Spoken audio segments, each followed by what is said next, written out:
Merci de votre invitation. C'est vrai que heureusement qu'il y a le réseau des Amis du monde diplomatique, ça permet de discuter amplement de l'ouvrage et puis d'avoir le temps d'en discuter. Je vais intervenir de façon, j'allais dire semi-longue, mais pas trop longue non plus, parce que l'essentiel est de pouvoir débattre. Et puis peut-être commencer dans ce cas-là par quatre idées fausses relativement au Front National. Bon, certaines sont d'une grande banalité, d'autres un peu moins, pour revenir ensuite sur deux des principales causes sociales qui contribuent à la réussite électorale du Front National. Alors, la première idée fausse, justement, relativement au Front National et que l'on entend à foison dans l'euphorie médiatique de l'élection du président Macron, serait de croire que c'en est fini du Front National. Première idée fausse. C'en est fini du Front National, les ennuis sont derrière nous, ce parti se déchire, que va-t-il en rester? Probablement rien. De toute façon, ça y est, c'est cuit, il est mort, c'est fini. C'est une erreur très profonde. D'abord, premièrement, bien sûr, parce que le Front National a réuni 10,6 millions d'électeurs, ce qui est du jamais vu au second tour de la présidentielle. Si l'on examine en pourcentage des inscrits, non pas des votants, hein, des inscrits sur les listes électorales, cela représente 22,4% des inscrits, c'est-à-dire presque un Français sur quatre, des inscrits et non pas des votants, qui glissent un bulletin Marine Le Pen dans l'urne. C'est évidemment extrêmement considérable, c'est évidemment historique, et il faut considérer que les votes Front National sont devant nous et non pas derrière nous. Et ensuite, je terminerai, ce sera ma conclusion, essayer de prendre cette question à bras-le-corps pour faire reculer sérieusement ce Front National. Ça ne peut pas être une barricade de papier, une élection de surcroît d'Emmanuel Macron qui le fasse reculer. Surtout si d'ailleurs, hein, comme promise, de nouvelles modernisations libérales, et notamment sur l'assurance chômage et le droit du travail et les retraites, entre autres choses, et la compression des services publics, et notamment des services publics territoriaux, s'en vont en réalité nourrir, alimenter les votes Front National. Première idée fausse, le Front National, c'est pas terminé. C'est d'autant moins terminé que plus ils ont de voix, plus ils ont d'argent. Plus ils ont de voix, plus ils ont d'argent, plus ils ont d'élus. Plus ils ont d'élus, plus ils peuvent, sur les territoires, de façon extrêmement concrète, offrir des services d'espèces très diverses à des, entre guillemets, clients, mais tous les partis politiques font cela. Et donc, s'attirer des fidélités qui, parfois, sont des fidélités sans bornes. Nous, on habite dans l'Aisne.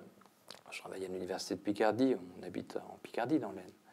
L'Aisne est l'un des départements, avec le Pas-de-Calais, qui a placé Marine Le Pen au second tour en tête. Il y a dans l'Aisne une communauté de communes, un canton qui s'appelle Marle, où le maire de Marle, avant les dernières départementales, était à la fois maire de Marle, président du conseil général, président de la communauté de communes et sénateur, PS. Beau cumul. S'est présenté contre lui aux élections départementales une dame qui faisait des ménages à la mairie de Marle, Marie-Jeanne Parfait, elle s'appelle, qui vivait dans 2 anciens wagons désaffectés de la SNCF. Et cette dame avait tenté, pendant 2 ans, de démarcher tous les partis politiques dans le coin pour essayer d'envoyer son petit-fils atteint d'une maladie rare voir un spécialiste à Paris. Aucun succès auprès d'aucun parti, sauf quand elle a été voir le Front National, et notamment la mairie de Villers-Cotterêts, qui n'est pas très très loin, qui se sont démenés, mis en 4 pour débloquer la situation, qui ont débloqué la situation. Marie-Jeanne Parfait n'était pas Front National auparavant, Elle est devenue non seulement Front National, mais celle qui a fait chuter l'un des notables les plus anciennement enracinés du Parti socialiste. Et donc on voit bien le rapport entre offre de services, fidélisation avec la foi des nouveaux convertis, comme on dit, et puis plus le Front National gagne, donc plus les cas, pourrait-on dire Marie-Jeanne Parfait, pour prendre ce type de cas, deviennent légion. Donc, première idée fausse, non, le Front National n'est pas une affaire réglée, très loin de là, ce n'est même que le début de la mobilisation contre le Front National qu'il faut engager. Deuxième idée qu'il faudrait certainement congédier, l'idée que ceux qui votent pour le Front National votent pour mandater le Front National, qu'ils votent pour que Marine Le Pen gouverne. En réalité, c'est beaucoup moins simple que ça. Beaucoup de personnes, et c'est la thèse de l'ouvrage notamment, votent d'abord pour eux, pour ce que ce vote leur permet d'exprimer de colère, d'exaspération, de douleur liée à leur histoire sociale, mais aussi d'espoir d'avenir pour eux. Ils se servent du vote Front National. Les cadres du vote Front National, comme les professionnels de tout parti politique, vont ensuite capter ces voix, vont ensuite faire parler ces votes. Mais ils font parler des votes qui, au départ, dans leur principe de génération, ne signifient d'aucune façon une adhésion nécessaire au Front National. Les gens votent pour eux, en fonction de leurs histoires sociales, des concurrences qu'ils affrontent, j'y reviendrai, au travail, dans leur voisinage, dans leur histoire sociale. Et ensuite, j'allais dire, ces votes sont dépossédés de ce sens premier. C'est ainsi, par exemple, qu'on croit beaucoup que les personnes connaissent le programme du Front National. Qui connaît les 144 propositions du Front National? Évidemment personne.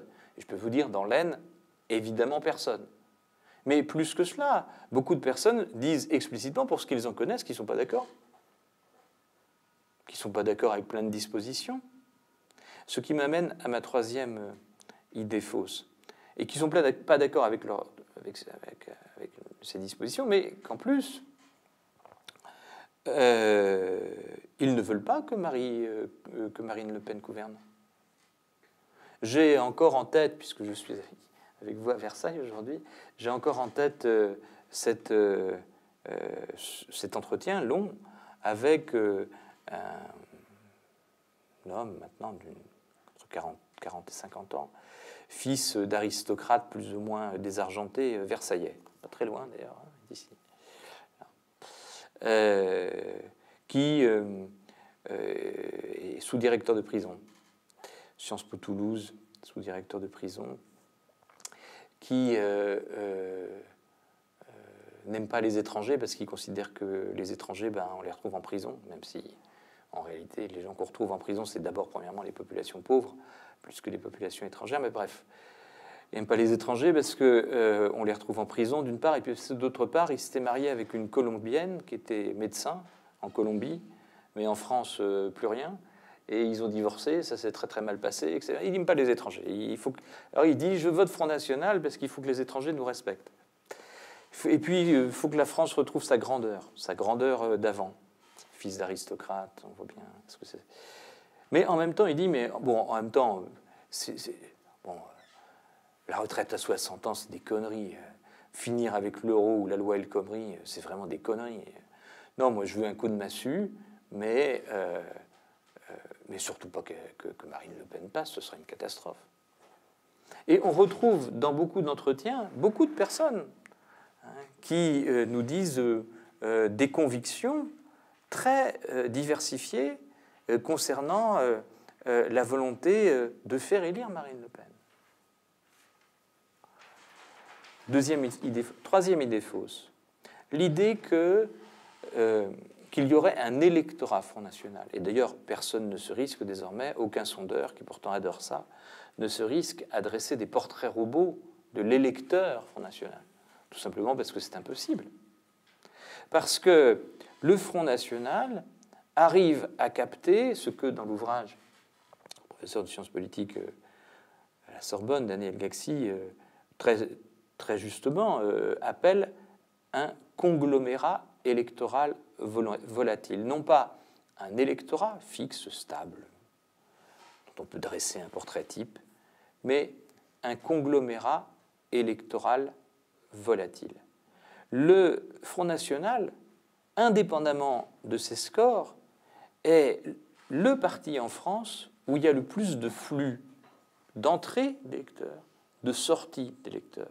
On pourrait dire que le Front National est le parti en France qui fixe le moins ses électeurs. Et ce qui est par ailleurs peut-être un motif d'encouragement pour lutter contre, mais qui nous permet aussi d'éliminer les simplifications. Au Front National se retrouvent des groupes sociaux qui ont des intérêts et qui le disent comme tels, non seulement disparates, mais antagonistes. Par exemple, beaucoup d'entretiens montrent que les petits indépendants, les petits patrons, surtout ceux qui se sont faits tout seuls, surtout ceux qui ont parfois frôlé la faillite, qui ont le sentiment d'avoir bossé, qu'eux, on leur a rien donné comme aide, mais qu'eux, ils payent pour des gens qui travaillent moins qu'eux. C'est souvent des représentations qu'on voit. Ces petits indépendants sont hostiles par principe et très vivement à toutes les aides sociales. Mais un grand nombre de salariés, de fractions basses d'ailleurs du salariat même, non seulement ne sont pas hostiles aux aides sociales, ils sont hostiles à ce que ces aides ne leur soient pas réservées. Ils sont hostiles à l'usage qu'ils considèrent comme, entre guillemets, les tonnes de guillemets qu'il faut, abusif, souvent chez les immigrés, etc. Je te reviens là-dessus. Souvent chez les immigrés, de l'aide sociale. Mais ils ne sont en rien hostiles aux aides sociales, car leur survie en dépend. Alors pourquoi est-ce que, notamment, ils sont hostiles, enfin, ils ont le sentiment que c'est approprié par les immigrés, pour plein de raisons, mais notamment pour une raison forte, mise en évidence fortement par Stéphane Beau et Michel Pialou. C'est qu'un grand nombre de jeunes gens d'origine immigrée, parents immigrés, subissent sur le marché du travail une discrimination à l'embauche forte, rien qu'au nom, rien qu'au quartier. Et donc oui, il y a, concernant les immigrés de deuxième génération, un grand nombre de personnes qui, ne se trouvant pas dans l'emploi, se retrouvent où ? Se retrouvent fatalement dans des stages, des missions locales pour l'emploi, etc. Donc dans des aides publiques à l'emploi. Et là, c'est assez visible. La concurrence pour, etc., eux, ils sont en stage, nous, qu'est-ce qu'on fait ? Joue à plein. La rivalité pour les aides publiques et pour la protection sociale, alors même que les modernisations libérales compriment les aides sociales, s'avive et joue à plein parmi les fractions du monde ouvrier ou des mondes populaires. Donc il y a ce sentiment que les aides sociales sont appropriées par les immigrés, qu'il y a une rivalité pour l'accès, mais non pas du tout et d'aucune façon la volonté de les abaisser. De la même façon, on retrouve d'identiques oppositions extrêmement fortes en matière d'assurance entre petits patrons, indépendants et puis salariés sur l'assurance chômage, l'assurance maladie, le niveau de rémunération, la loi El Khomri, la retraite à 60 ans, etc. Il s'agit donc d'un parti dont les électeurs sont un groupe particulièrement disparate, composite, divisé, et qui ne jouit pas, là, contrairement à ce que les sondeurs indiquent, qui ne profite pas d'un électorat stabilisé. La troisième idée fausse sur laquelle je voudrais revenir est la suivante, c'est que les représentations que l'on se forme nous-mêmes de la politique, parce que l'on est dans un rapport à la politique, et surtout au monde diplomate, les gens qui disent le mot diplomate, on est dans un rapport à la politique informé, concerné. On considère que c'est très important de voter, ou que tout au moins ça a une importance. On considère que les programmes, c'est important. Eh bien, c'est un risque très fort que d'universaliser ce rapport à la politique et de le projeter dans la tête de gens qui sont très éloignés socialement de nous, car ils ne l'ont pas. Ils ne considèrent pas que voter, c'est important pour beaucoup, y compris d'ailleurs parce que voter n'a rien changé à leur vie, jamais, ou à peu près. Et donc, cette universalisation et cette projection de notre propre rapport socialement très situé dans la tête des autres est l'une des erreurs dont il faut vraiment s'éloigner très fort. Parce que cette erreur est aussi au principe du traitement médiatique, par exemple, du Front National, et du traitement spontané qu'on peut avoir vis-à-vis du Front National, c'est-à-dire l'indignation morale, l'indignation vertueuse, la dénonciation des affaires, la dénonciation des élus, de leur logique d'exclusion, bref, cette espèce de moralisme-là et cette espèce de... qui, d'expérience maintenant, ne fait pas reculer le Front National. Or, c'est tout ce que nous faisons contre le Front National. Et c'est pourquoi il est absolument indispensable et urgent de repenser nos modalités d'action contre le Front National.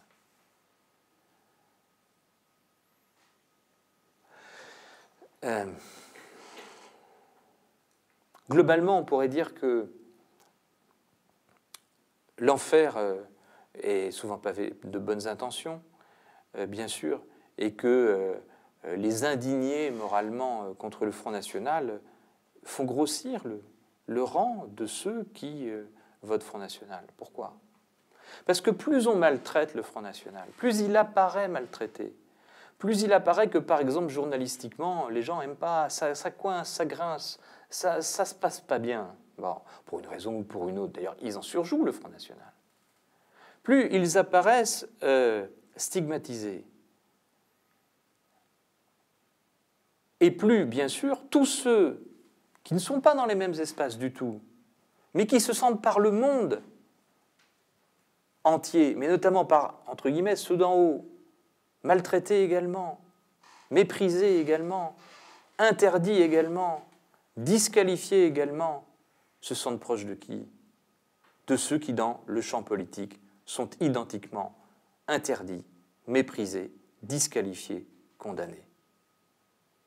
Et c'est ainsi, oui, bien sûr, d'ailleurs c'est une stratégie maintenant rodée par le Front National, que de surjouer la position de victime, car spontanément, pour ceux qui écoutent, se crée une sorte d'affinité d'espace social à espace social très différente, où les dominés du champ politique se trouvent rejoints globalement, par affinité, par les dominés d'espaces sociaux très différents. Ce que Pierre Bourdieu montrait notamment beaucoup auparavant, ce qu'on appelle un effet d'homologie de position dans des espaces très différents, qui fait qu'on se sent proche, même si on n'a rien à voir. Hein. Parce que je vous assure, entre un chômeur dans l'Aisne et Marine Le Pen, doublement héritière d'une fortune, et héritière d'un parti, qui dispose, si vous avez vu sa déclaration de patrimoine, de 2 maisons en copropriété et de 2 immeubles en copropriété, pour en rester là, bien, et par ailleurs dont on sait qu'elle est sous-évaluée, il n'y a socialement rien de commun. Et pourtant, elle semble représenter. Donc, ces mécanismes de la représentation doivent être compris, y compris si on veut lutter contre cette adhésion non, mais ce vote Front National. C'était les 4 idées fausses que je voulais pointer rapidement pour pouvoir en venir enfin à quelques-unes des causes sociales qui font voter Front National. Alors, pour aller vite, sur ces causes sociales, j'en distinguerai, disons, deux catégories. La première catégorie, ce sont évidemment la dégradation, pourrait-on dire, des relations au travail. Et la seconde catégorie, ce sont plutôt, pourrait-on dire, des relations de voisinage ou ce que les gens subissent sur les territoires sur lesquels ils sont. Au travail, que se passe-t-il? Au travail, on a assisté, avec les réorganisations libérales successives du monde du travail, à quoi? On a assisté à l'atomisation des collectifs salariés, l'explosion des collectifs salariés. Vous direz, quelle est l'importance? L'importance est simple, c'est qu'auparavant, les personnes pouvaient, parce qu'ils côtoyaient leurs collègues, parce qu'ils pouvaient discuter avec leurs collègues, échanger avec leurs collègues, etc., pouvaient se créer de l'intérêt commun. L'autre, juste à côté, le voisin, celui dans l'espace de travail juste à côté, ou un peu plus loin, était perçu comme un semblable, et non pas comme une menace. Le jeune qui arrivait était perçu comme quelqu'un qu'on allait intégrer, et non pas comme une menace. Les travailleurs immigrés, même, étaient perçus tels, et non pas nécessairement comme des menaces, d'autant qu'ils travaillaient, c'est le moins qu'on en puisse dire, etc. Aujourd'hui, partout, de façon diverse, mais à peu près partout, les collectifs de travail sont atomisés. Ça a été montré parfaitement dans un très beau livre que je vous conseille, si vous ne le connaissez déjà, de Marlène Banquet, B-E-N-Q-U-E-T. Alors il y en a deux, notamment un qui s'appelle Encaisser, enquête en immersion dans la grande distribution, et puis un autre qui s'appelle Les damnés de la caisse, sur les caissières à chaque fois, qui est paru aux élections du Croquant, où elle examine ce qui se passe dans la grande distribution, et elle s'aperçoit que, bien sûr, les grands groupes sont désormais de plus en plus la propriété d'actionnaires financiers, on appelle la financiarisation, que vous connaissez, que tout le monde connaît bien, qui exige un retour sur investissement immédiat, et qui ont changé globalement toutes les directions des supermarchés. Auparavant, pour beaucoup, il s'agissait de promotion interne dans les directions des supermarchés. Maintenant, ce sont des jeunes qui arrivent d'écoles de commerce, qui d'ailleurs font que passer dans le groupe, c'est des situations de passage et de transit, et qui font des supermarchés des centres de profit maximal et immédiat. Alors, ils ont réorganisé le travail aux caisses, par exemple, et voilà un exemple, il y en a bien mille autres, j'en citerai un autre, on voilà un exemple tout à fait net de pourquoi est-ce qu'il ne peut plus y avoir de solidarité au travail. Les caissières travaillent en horaire changeant, perpétuellement changeant. Donc, qui côtoie qui, on ne sait pas. Deux, beaucoup sont en CDD. Leur planning, je l'ai dit, est imprévisible. Elles n'ont aucune chance de promotion interne, ou à peu près. Elles sont surveillées triplement par leurs clients, souvent d'ailleurs avec des choses pour les évaluer, par leurs supérieurs derrière des glaces sans teint, par leurs collègues qui sont vivement encouragés, et qui a des primes même parfois, pour dénoncer les manquements de leurs collègues caissières qui est juste à côté d'elles. Se côtoient sur ces collectifs de travail des étudiantes qui essayent de ruser, qui s'investissent peu au travail, qui essayent de... Des caissières anciennes qui, elles, sont dans la nostalgie d'une sorte d'esprit d'équipe d'avant et qui résistent aux injonctions de surtravail. Et puis des caissières intermédiaires qui, elles, ont été y compris engagées parce qu'elles croient aux objectifs de l'entreprise, qui essayent d'obtenir de minces avantages et en concurrence avec toutes les autres. Bon, pour obtenir quoi? Un planning un peu plus prévisible, des séjours dans les rayons un peu moins abrutissants, où il y a un peu plus de liberté, parfois des petites primes, etc., etc. Bref, on a là un univers où la concurrence de toutes les caissières, c'est un cas particulier, mais il en vaut bien d'autres, où toutes les caissières, la concurrence de toutes les caissières contre toutes les autres est érigée en règle d'organisation du travail. La solidarité entre les caissières est cassée absolument. Et d'ailleurs, dans la grande distribution comme ailleurs, on sait très bien que, d'abord, il y a de très courtes pauses.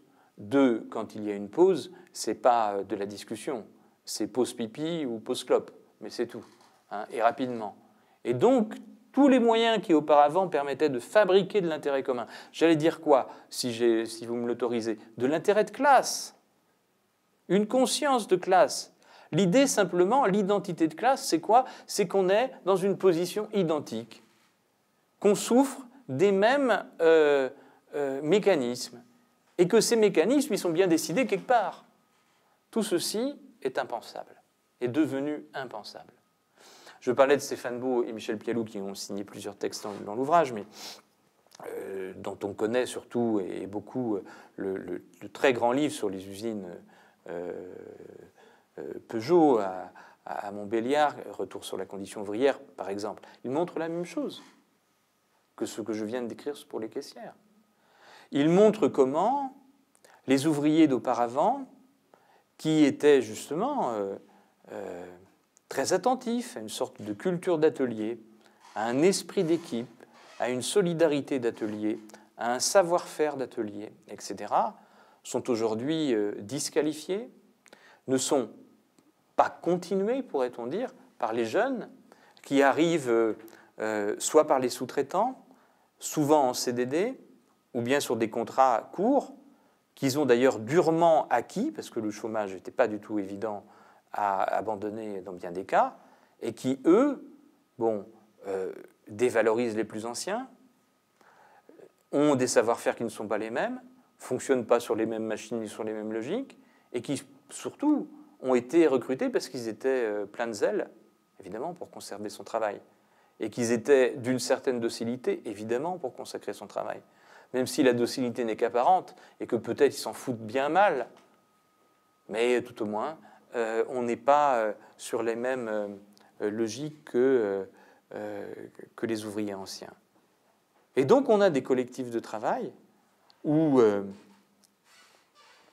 fabriquer comme auparavant de l'intérêt commun n'est plus possible. Et où les patrons sont devenus invisibles. Les patrons sont invisibles. Mais qui est visible? Le proche. Méconnu?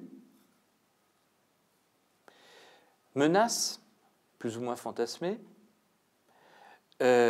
qui nous dévalorise, qui inquiète. Le vote Le Pen vient également, et ça c'est de cette casse des collectifs de travail que les modernisations libérales ont partout impulsé, organisé, structuré.